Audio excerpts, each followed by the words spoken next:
Good morning. Ngasi card me say ngasi card me say khoi Rashigi matungina ko Rashi matungina kaino harasne ko khoi ka trying to gatang thok targe ko trying to chide shai Rashi ma pa to khala ko mai tar yeng ase ko sile ko han ba sida leire ani shub ba sida leire ahum mari manga taru tarit nipan mapan tara Taramathoi,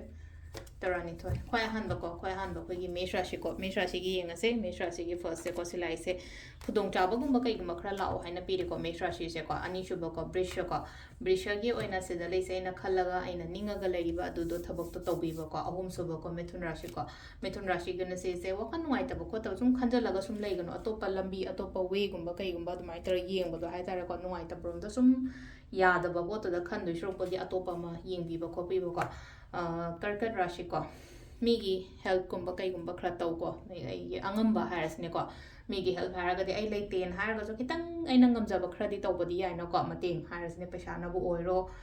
kaino nabu oiro pangan nabu oiro amanabu oiro ka kaino singer rashi yun na no ko lotion ba oino over the high problems oiro ama oiro so man se kaina ko daw ya kani ko ngasigi numit se aduga mathangi sena akoigi kaino harasne ko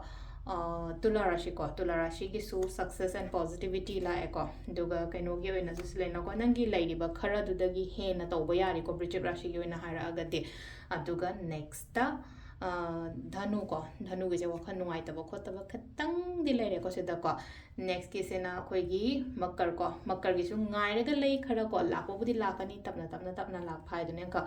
khudong chaba hai taro ayera pan gumba leiroi tawba thabak ta phagani ko kumra shi goina last ki minna gi su leina ko stress kumba kai kumba yam leiba to overthinking kumba yam tawe ko tawgono ko sigi part sima ko adu se lere khoi gi rashi gi matungina tarot card reading ma'am. Thank you.